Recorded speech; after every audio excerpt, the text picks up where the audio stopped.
اور یہ آدمی اور ہمیں نقصان پہنچاتا. دو ہیرو نہ نکل آتے. ایک تو شہید معظم، میں اس کو آج سلام پیش کرتا ہوں، 2 بچوں کے ساتھ گیا ہوا. وہ میری اور دوسرا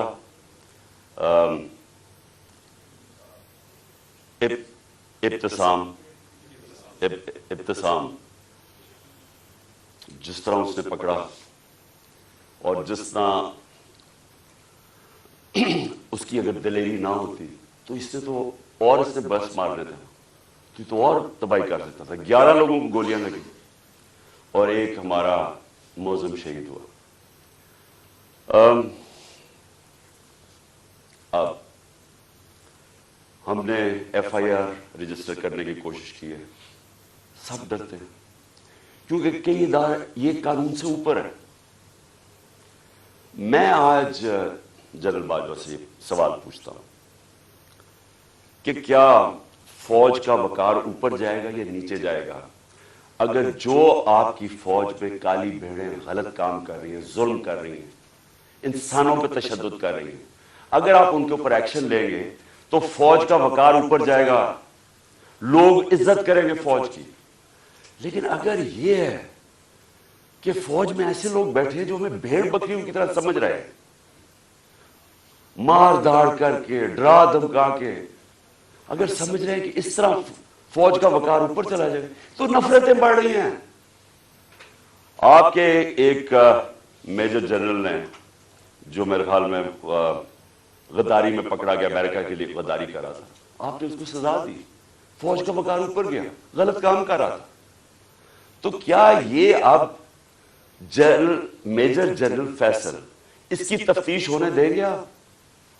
اور کیا اس ملک میں اب تفتیش ہو سکے گی جب جنرل فیصل کے اوپر الزام ہے، انٹیریئر منسٹر ثناء اللہ کے اوپر الزام ہے، اور تیسرا پرائم منسٹر شہباز شریف کے اوپر الزام ہے؟ کیسے تفتیش ہوگی؟ جب تک یہ 3 لوگ ریزائن نہیں کرتے تفتیش ہوگی کیسے؟ اور ادھر میں جنرل باجوہ آپ سے بھی فوج کے وقار کے لیے کہہ رہا ہوں کہ یہ پاکستانی فوج کو نقصان پہنچا رہے ہیں. اس طرح کی کالی بھیڑیں، یہ جو سمجھتے ہیں کہ ہم انسان ہی نہیں ہیں، بھیڑوں کو کبھی ادھر موڑ دو کبھی ادھر موڑ دو. آج وہ چور ہیں، کل وہ NRO مل گئے تو اچھے ہو گئے ہیں، آج پھر آپ ان کو چور بنا دیں گے، کل پھر بھیڑی. ہم انسان ہیں، انسانوں کو جانوروں کی طرح نہ ٹریٹ کریں. اور انسان کسی وقت آگے کھڑا ہو جاتا ہے، اور یہ قوم کھڑی ہو گئی ہے. یہ میں آج آپ کو بتا دوں، 2 راستے اب اس قوم کے سامنے، یا ایک پرامن انقلاب آئے گا اور یا خونی انقلاب آئے گا، اور تیسرا راستہ نہیں ہے. کیونکہ میں نے 6 مہینے میں اس قوم کو جاگتے دیکھا ہے. قوم کھڑی ہو گئی ہے. یہ جو شعور کا جن ہے یہ بوتل سے نکلا ہے، یہ اندر نہیں جانے لگا. اب فیصلہ صرف یہ کر لیں کہ ہم پرامن طریقے سے اس ملک کے اندر چینج لے کے آئیں گے، جو کہ بیلٹ باکس کے ذریعے آئے گا صاف اور شفاف الیکشن کے لیے، یا وہ جو ایران میں ہوا تھا ہوگا، تباہی ہوگی، جو سری لنکا میں لوگ سڑکوں پہ آ جائیں گے، کیوس ہوگا. یہ جماعت جس کو ان 3 لوگوں نے مجھے قتل کرنے کی کوشش کی اور اللہ نے بچایا. جس طرح ابھی ڈاکٹر فیصل نے کہا کہ یہ جو گولی میری یہ ادھر اوپر کی ٹانگ پہ لگی، وہ ایک گولی میری جو وہ اصل آرٹری ہے اس کے نیچے سے نکل گئی اور ایک اس کے پاس آگے رک گئی. اگر وہ رپچر ہو جاتی تو 20 منٹ میں انسان مرتا ہے، 20 منٹ میں سارا خون نکل جاتا ہے. اگر تو سیدھا ہاسپٹل نہ ہو 20 منٹ میں مر گیا آدمی. تو اللہ نے اگر مجھے یہ بچایا ہے، جو مجھے آج زندہ رکھا ہے، یہ صرف اللہ کا کرم ہے. انہوں نے تو پوری کوشش، کوئی کسر نہیں چھوڑی تھی. انہوں نے تو ایک ادھر سے اور ادھر سے سامنے والے نے مارنا تھا. اور پھر سوال میں پوچھتا ہوں، سب سے بڑی پاکستان کی پولیٹیکل پارٹی، اس کے سربراہ، جو واحد فیڈرل پارٹی رہ گئی ہے پاکستان میں، یہ 2 فیملی پارٹی سکڑ کے چھوٹی چھوٹی پارٹیز رہ گئی ہیں. میں چیلنج کر کے جاؤں گا سندھ میں اور انشاءاللہ یہ زرداری مافیا کو سندھ میں ہرا کے دکھاؤں گا آپ کو. سندھ کے لوگ اس سے تنگ ہیں, ان کو سب سے زیادہ غلام ادھر بنایا ہوا, ان کو وہ سب سے زیادہ آزادی طلب کر رہے ہیں. اور یہ شریف خاندان, میں چیلنج کرتا ہوں یہ کدھر کسی سیٹ پہ میرے سے مقابلہ کرے. نواز شریف آئے, کہتے ہیں نا اسے آئے, اتنی کوششیں کر رہی ہیں, این آر او سب کو دے دیا ہے, سارے چوروں کو منی لانڈرر ساروں کی عید ہو گئی ہے. کسی وہ کہتی ہے مریم لیول پلینگ فیلڈ, چیلنج کرتا ہوں کسی سیٹ پہ پنجاب میں میرے سے مقابلہ کر رہے ہیں, کیونکہ پبلک چینج ہو گئی ہے. یہاں ایک جاگی ہوئی قوم ہے, ان کو بیڑوں کی طرح نہ ٹریٹ کریں. اور چیف جسٹس صاحب, میں آپ سے مخاطب ہوں, دیکھیں یہ ملک ترقی نہیں کر سکتا جب تک رول آف لا نہیں ہوگا. میں ساری دنیا پھرا ہوں, 70 سال میری عمر ہے, میں نے مغربی دنیا اندر سے دیکھی ہوئی ہے. میں جب 18 سال کا انگلینڈ گیا تو میں نے پہلی دفعہ رول آف لا دیکھا.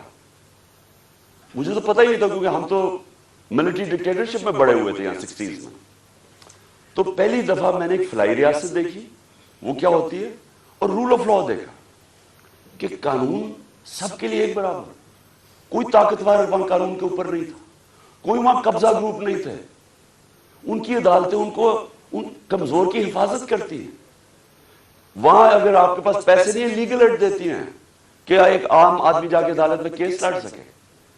وہاں کسی کی جرت نہیں ہے, کسی طاقتور کی جرت نہیں ہے کسی پہ ظلم کرے.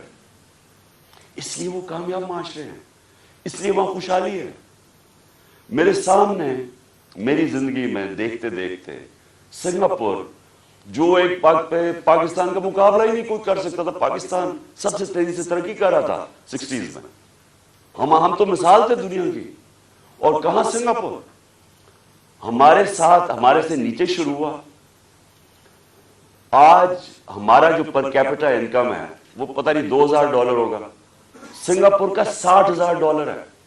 کیونکہ ان کے اسٹیٹس پر لی کوان یو نے سب سے پہلے زور لگایا قانون کی بالادستی قائم کرنے کے لیے. اور اس نے جب قانون کی بالادستی ہوتی ہے تو کرپشن ختم ہوتی ہے.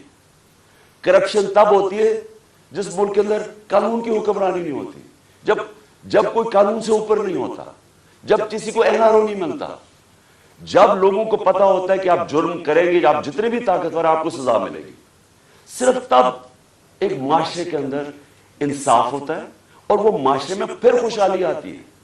ہمارے نبی صلی اللہ علیہ وسلم نے مدینہ کے اندر غربت تھی, لیکن انہوں نے پہلے انصاف قائم کیا, عدل اور انصاف. فلائی ریاست بنائی اور عدل انصاف قائم کیا. رحم دل ریاست بنائی اور عدل انصاف قائم کیا. اس کے بعد خوشحالی آئی, پہلے خوشحالی نہیں آئی. ہم کیوں نہیں آگے بڑھ رہے؟ میں ابھی آپ کے سامنے مثال دے رہا ہوں کہ ملک کی سب سے بڑی پارٹی کا جو سربراہ ہے اس کو انصاف نہیں مل رہا. اس کو ایسے جو میرے سے چیف جسٹس صاحب جو 6 مہینے میں میرے سے کیا گیا ہے, میں آپ کو یقین دلاتا ہوں کہ کوئی ملک اپنے دشمن سے نہ کرے. میں وہ پاکستانی ہوں, اس ملک کے سارے ہائیسٹ سول ایوارڈ جیتے میں نے. سب جانتے ہیں کرکٹ کی دنیا میں نے پاکستان کی عزت بڑھائی, کم نہیں کی. یہ شوکت خانہ میں بیٹھا ہوں, یہ انٹرنیشنل راؤنڈ ہاسپٹل ہے, 75% کینسر کے مریضوں کا مفت علاج کرتا ہے, سب سے بڑا خیراتی ادارہ ہے. دوسرا پشاور میں کھولا ہے, تیسرا کراچی میں کھول رہے ہیں جو اس سے بھی بڑا ہوگا. 2 یونیورسٹیز بنائی ہیں, القادر یونیورسٹی جو کہ 100% فری ڈگریز دے رہی ہے لیڈرشپ کے اندر, سیرت نبی کے اندر, اور دوسری طرف نمل یونیورسٹی جدھر 90% اسٹوڈنٹس کو مفت تعلیم مل رہی ہے اور 85% جیسی ڈگری لیتے ہیں ان کو نوکریاں مل جاتی ہیں. 2 یونیورسٹیز, 2 ہاسپٹل, تیسرا ہاسپٹل. یہ دنیا میں کوئی جانتے ہیں کسی پولیٹیشین نے ایک بھی بنایا ہو, کوئی اس ملک کی تاریخ میں کسی نے کچھ کیا ہو. اور پھر ایک پارٹی بنائی جو کہ سب سے بڑی آج پارٹی ہے پاکستان, 12 سیٹیں جیتا. اگر میرے سے یہ ہو رہا ہے، میرے گھر کے اوپر میرے نوکروں کو پیسے دیے گئے میرے خلاف جاسوسی کرنے کے لیے، ڈیوائس رکھنے کے لیے، گھر کے نوکروں کو میری فون کالز، جو میری پرائم منسٹر کی فون کالز تھی، ان کی ریکارڈڈ کر کے ریلیز کی گئی ریکارڈنگ آفیشل سیکریٹس ایکٹ کی وائلیشن ہے. لوگوں کو جو ہمارے ڈونرز تھے ان کو ڈرایا دھمکایا گیا. ہر حربہ جو استعمال ہو سکتا ہے کہ ایک دشمن کے خلاف وہ میرے خلاف، یعنی یہ جو یہ میسج پہنچواتا ہے، یہ جو الیکشن کمیشن ہے، جی میں نہیں کہہ رہا، پیچھے سے مجھے حکم ہے.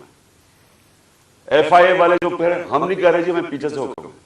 وہ 25 مئی میں وہ پولیس والوں نے ظلم کیا تھا ہمارے، ہم کیا کریں جی ہمیں پیچھے سے حکم ہے. یعنی یہ ایک پاکستان کی جمہوری پارٹی سے مذاق ہو رہا ہے، ظلم ہو رہا ہے. یہ قوم کو تباہ کر رہے ہیں، قومیں تباہ ہوتی ہیں ایسے. ایسٹ پاکستان میں کیا ہوا تھا؟ سب سے بڑی جو جماعت الیکشن جیتی اسی کے خلاف ملٹری ایکشن کر دیا. ان کو جو رائٹ تھا ان کا وہ نہیں دیا. میں 18 سال کی عمر میں انڈر 19 میچ کھیلنے گیا ادھر، مارچ 1971. یہاں پریس سینسرشپ تھی، مجھے تو پتہ ہی نہیں تھا کہ کتنی نفرت ہے وہاں. کیوں نفرت تھی وہاں؟ کیونکہ ہم ان کو رائٹ نہیں دے رہے تھے. وہ الیکشن جیت گئے ہیں، ان کا پرائم منسٹر ہے. یہاں فیصلہ ہوا جی نہیں، ہم نے ان کو نہیں بننے دینا، اور ہم نے اس کے خلاف ملٹری ایکشن کر ملک توڑ دیا. اسی اس پاکستان میں اپنے پاکستانیوں کو بتانا چاہتا ہوں، کیونکہ یہ مجھے سب سے زیادہ تکلیف ہوئی اس کی، کہ 18 سال کے بعد، یہ 71 تھا، 18 سال کے بعد میں پاکستان ٹیم کیپٹن ایک بنگلہ دیش ایک ایگزیبیشن میچ کھیلنے گیا ہندوستان کے خلاف. دو ایگزیبیشن میچز تھے. وہ 2 میچز ہم جیت گئے، وہ 2 میچ سیریز جیت گئے. میرے پاکستانیوں، وہاں جدھر نفرت تھی پاکستان سے 1971 میں، کیونکہ ہم ان کو رائٹ نہیں دے رہے تھے، انصاف نہیں کر رہے تھے. 50,000 لوگوں کا سٹیڈیم ایک ہی نعرہ مارا، پاکستان زندہ باد، پاکستان زندہ باد. ہوٹل سے جدھر ہمارا ہوٹل تھا اور جدھر سٹیڈیم تھا، سٹیڈیم سے ہوٹل تک لوگ سڑکوں پہ لائنوں پہ کھڑے ہوئے تھے، پاکستان زندہ باد. تو میں نے تب مجھے پتا چلا یہ کتنی بڑی ٹریجڈی ہے کہ ہم نے کتنا ظلم کیا ان لوگوں کے ساتھ جو ہمیں چھوڑنا نہیں چاہتے تھے، لیکن ہم نے ان سے انصاف نہیں کیا. اب وہی کرنے جا رہے ہیں، سب سے بڑی پارٹی کو دیوار کے ساتھ لگا رہے ہیں اور اس کے لیڈر کو قتل کر رہے ہیں، کوشش کر رہے ہیں. کیوں؟ کیونکہ چوروں کا ٹولہ اوپر جو بٹھا دیا ہے، ہم بھیڑ بکریاں مان نہیں رہے ان کو، اس لیے قتل کرو اس کو، جو ملک کی سب سے بڑی پارٹی ہے، تاکہ اگر عمران چلا جائے گا تو پارٹی تتر بتر ہو جائے گی. جو پارٹی فیڈریشن کو اکٹھا رکھ سکتی ہے وہ تو صرف تحریک انصاف ہے. ملٹری، اگر ملٹری اب ملک کو اکٹھا رکھ سکے تو ایسٹ پاکستان نہ ٹوٹتا. پولیٹیکل پارٹیز ملک کو اکٹھا رکھتی ہیں، ملٹری مدد کرتی ہے. یہ الٹا جا رہا ہے. یہ پھر کوئی تاریخ سے ہم نے کچھ نہیں سیکھا. کیا ہوگا؟ مجھے پتا تھا جس دن میں نکل رہا تھا، مجھے پتا تھا کہ یہ آج یا کل انہوں نے میرے پہ کوئی واردات کری ہے، کیونکہ مجھے پوری میسج آئی کہ جناب انہوں نے اب مجھے کہا کینسل کر دیں، اب نہ جائیں، انہوں نے مار دینا آپ کو. پہلے تو میں نے سوچا کہ کیا یہ واقعی کریں گے، کیا یہ واقعی یہ کر لیں گے کہ یہ ایک ملک کی ایک قوم کو نقصان پہنچائیں گے اپنے چھوٹے چھوٹے مفادات کے لیے، وہ اپنے پیسے بچانے کے لیے. کیونکہ ان کو سارا ڈر یہ ہے کہ اب یہ چوری کا پیسہ ہے، یہ جو این آر او ہے ہم نے جو لے لیا ہے، اب کہیں عمران خان آ کے اس کو ریورس نہ کر دے بس. تو انہوں نے تو قتل اور جانا سلام اللہ، ان سے کیا ایکسپیکٹ کرتے ہیں. لیکن یہ جو فوج کا جنرل، یہ ان کے ساتھ مل کے، اور یہ جو ہمارے سے ہوا ہے 6 مہینے، میں اپنی قوم سے سوال پوچھتا ہوں کہ کیا ہم ہمارا اب یہ سوال ہے، ہم نے اپنے آپ سے پوچھنا، کیا ہم نے ایسے رہنا ہے یا ہم نے اپنی تقدیر بدل کے آزاد ہونا ہے؟ آزادی کے لیے قربانیاں دینی پڑتی ہیں. مجھے پتا تھا کہ انہوں نے واردات کرنی ہے، مجھے پتا تھا ایک یا اس دن ہونی تھی یا اگلے دن ہونی تھی. لیکن میرا یہ ایمان ہے کہ اگر آپ ان چوروں کی غلامی کے نیچے رہنا، اس سے بہتر ہے زندہ نہ رہو.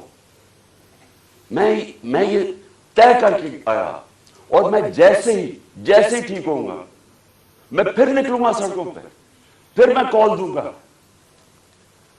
پھر اسلام آباد کی میں کال دوں گا. اس لیے کہ اس قوم کے اوپر اگر ان چوروں نے اور ان ظالموں نے حکمرانی کرنی ہے، اور اگر ہم بحیثیت قوم اس کو ایکسپٹ کر گئے، تو اس لیے پاکستان نہیں بنا تھا. یہ بڑی خواب تھی، اس لیے لاکھوں لوگ مرے نہیں تھے، شہادتیں نہیں ہوئی تھی. میں لاہور میں بڑا ہوا ہوں، ایک گھر نہیں تھا جو ایسٹ پنجاب سے ہے جدھر لوگوں کی قربانیاں، عورتیں بچے جس طرح قتل عام ہوئی تھی. یہ بڑی قربانی کے بعد ملک بنا تھا. قائد اعظم جب پاکستان لینڈ کیا، انہوں نے 3 ہفتے پہلے، انہیں پتا تھا انہوں نے زندہ نہیں رہنا. کسی کو نہیں بتایا کہ کہیں اگر دشمنوں کو پتا چل گیا تو وہ انہیں پتا کہ اگر قائد اعظم فوت ہو گئے تو یہ ملک نہیں بنے گا. کسی کو پتا نہیں چلنے دیا.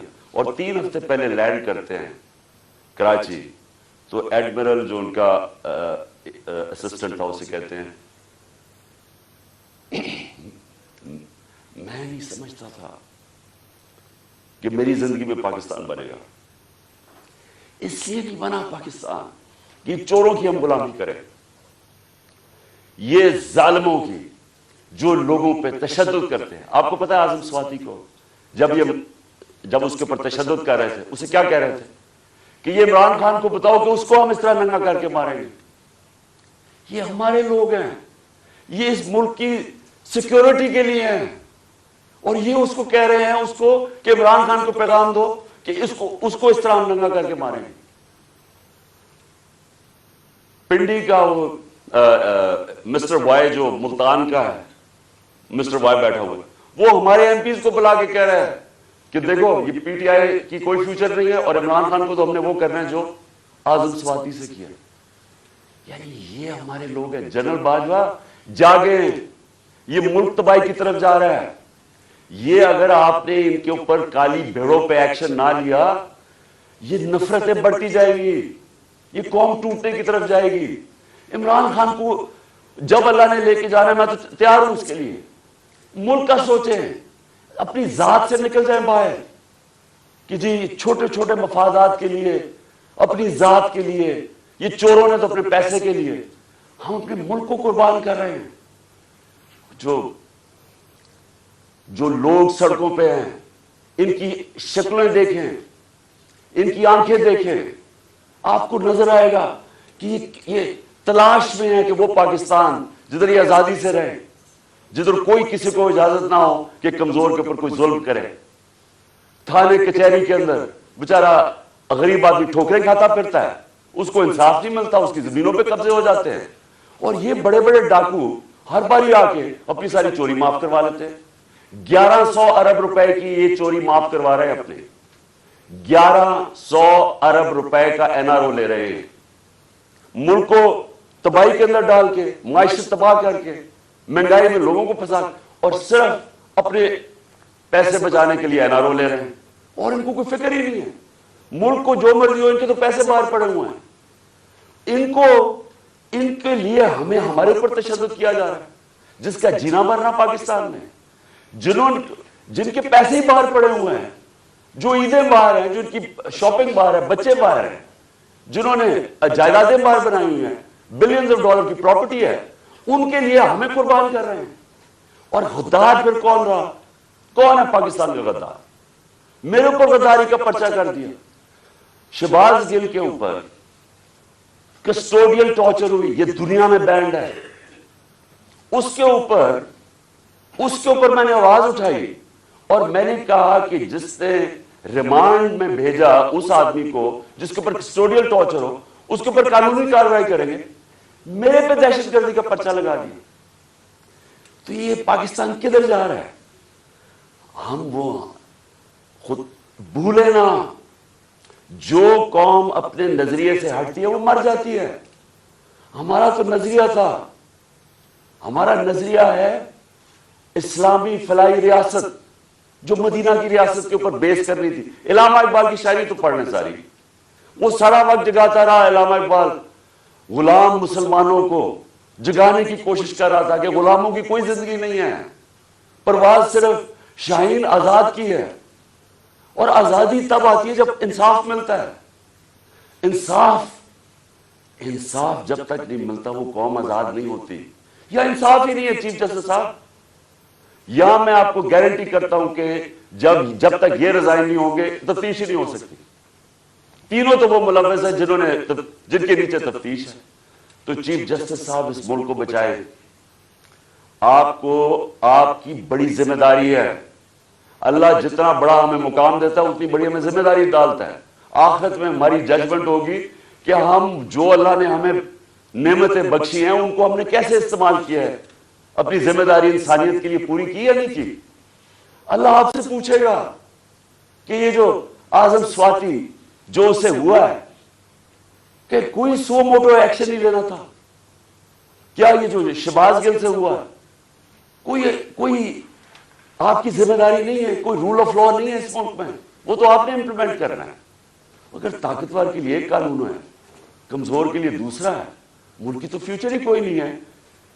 کیونکہ میرے نبی صلی اللہ علیہ وسلم نے 1500 سال پہلے تقریباً انہوں نے کہہ دیا تھا کہ وہ قومیں جو کمزوروں کو, چوروں کو جیلوں میں ڈالتی ہیں اور طاقتور ڈاکوؤں کو پکڑتی نہیں ہیں وہ تباہ ہو جاتی ہے.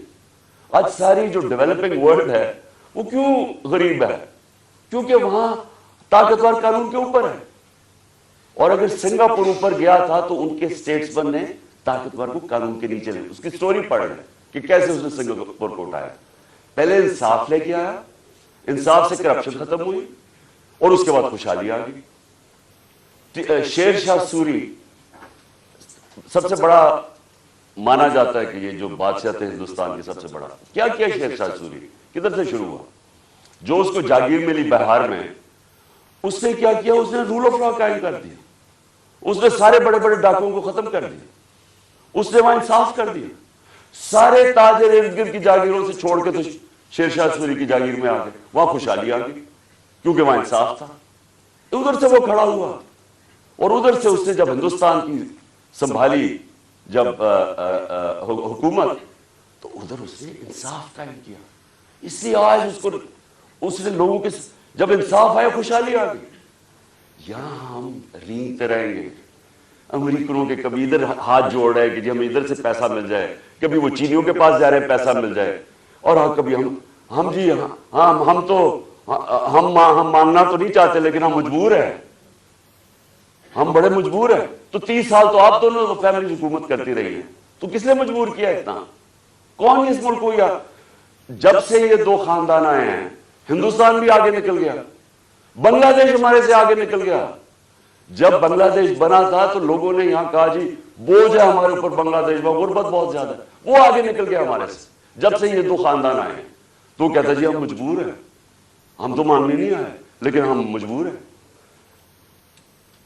آخر میں اپنے سارے پاکستانیوں کو جو پیغام دینا وہ یہ کہ دیکھیں, آپ نے سب نے, میں نے فیصلہ کیا پھر سے کہ جیسے ہی میں یہاں سے ٹھیک ہوں گا میں سیدھا سڑک پہ, اور میں نے اسلام آباد کی کال دے دی.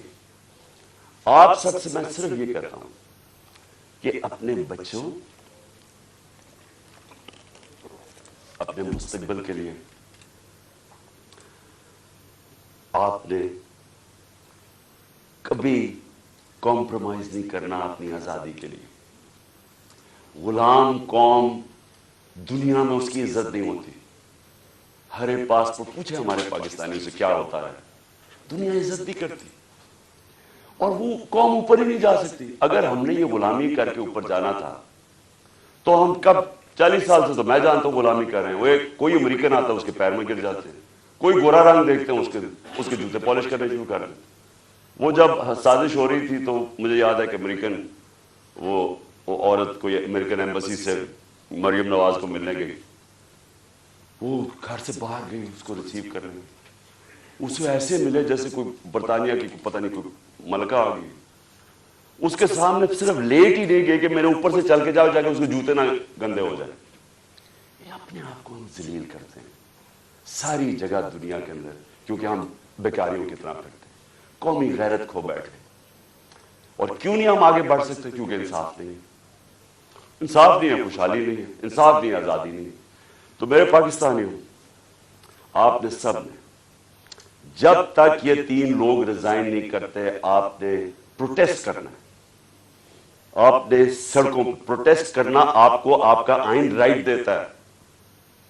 ظلم اور ناانصافی کے خلاف کھڑا ہونا آپ کا دین آپ کو حکم کرتا ہے. جہاد کرنا ہے. جہاد کیا ہے؟ ظلم کے سامنے کھڑے ہونا، ناانصافی کا مقابلہ کرنا، اپنی آزادی کے لیے کھڑے ہونا. یہ آپ کا فرض ہے. اور اللہ نے کیوں کیا ہوا ہے؟ کیونکہ اللہ کو پتہ ہے کہ غلام کی کوئی پرواز نہیں ہے. تو انصاف آپ کو آزاد کرتا ہے، اور آزاد کی پرواز ہے. تو اس لیے آپ نے سب نے نکلنا ہے، آپ نے پوری طرح اس پروٹیسٹ کے اندر حصہ لینا ہے، اور ان تینوں کی ریزگنیشن مانگنی ہے. کیونکہ جب تک یہ 3 ریزائن نہیں کرتے، یہ جو کیس ہے یہ آگے نہیں بڑھے گا، اس کی تفتیش نہیں ہوگی، کیونکہ کنٹرول کرتے ہیں سب کچھ ہے. ایف آئی اے ساری ایجنسیز ان کے کنٹرول کے نیچے، تو کیسے انصاف ملے گا؟ جنرل باجوہ کو بھی کہنا، میں آپ کو آج کہہ رہا ہوں کہ یہ فیصل میجر جنرل فیصل کر رہا ہے، یہ اس ملک کو تباہی کی طرف لے کے جا رہا ہے. فوج اس ملک کی ضرورت ہے. ہم جو میری طرح کے لوگ آزاد سوچ ہی نہیں سکتے زندگی آزادی کے علاوہ، وہ چاہتے ہیں کہ ہماری فوج مضبوط ہو، کیونکہ مضبوط فوج ہی ہمیں آزاد رکھے گی. یہ کمزور کر رہا ہے فوج کو. ان حربوں سے ہماری فوج کمزور ہو رہی ہے. ہم جب تنقید کرتے ہیں یہ تعمیری ہے، یہ اپنی فوج کو کمزور کرنے کے لیے نہیں ہم کر رہے ہیں. ہم آپ کو آج کہہ رہے ہیں، ساری قوم آپ کو کہہ رہی ہے کہ یہ چوروں کے ساتھ ہم نے نہیں چلنا. قوم آپ کو بار بار کہہ رہی ہے. نہ یہ کریں کہ ہمیں ڈنڈے مار مار کے یہ فیصل کہ جی نہیں آپ نے بھیڑ بکریوں کی طرح ان کے ساتھ چلنا، نہیں چلنا انہوں نے، اور انتشار کی طرف جا رہا ہے قوم. سو مہربانی کریں، اس کو ریزائن کروائیں، اس کے اوپر پوری تفتیش کریں کہ اس نے کس قسم کا ظلم کیا ہے. اعظم سواتی کے اوپر جو ہوا ہے، جو شہباز گل کے اوپر ہوا ہے، جو جمیل فاروقی کے اوپر ہوا ہے، ننگا کر کے، کون سی قوم اجازت دیتی؟ کبھی سنا ہے امریکہ کے اندر، امریکہ کے اندر، یورپ میں کسی آزاد قوم میں سنا ہے کہ اس طرح آزادی رائے کے اوپر کسی کو ننگا کر کے ماریں اور پھر دھمکیاں دیں آگے سے کہ یہ بتا دو کہ عمران خان سے بھی یہی ہوگا؟ یعنی یہ ہماری ایجنسیز ہیں، ان کا یہ کام ہے کہ ملک کو ہی کمزور کرو. تو پروٹیسٹ ہوگا جب تک یہ 3 ریزائن نہیں کریں گے. جیسے میں ٹھیک ہوں گا میں سڑک پہ پھر آ رہا ہوں اور میں اسلام آباد کال دوں گا، آپ تیار رہیں.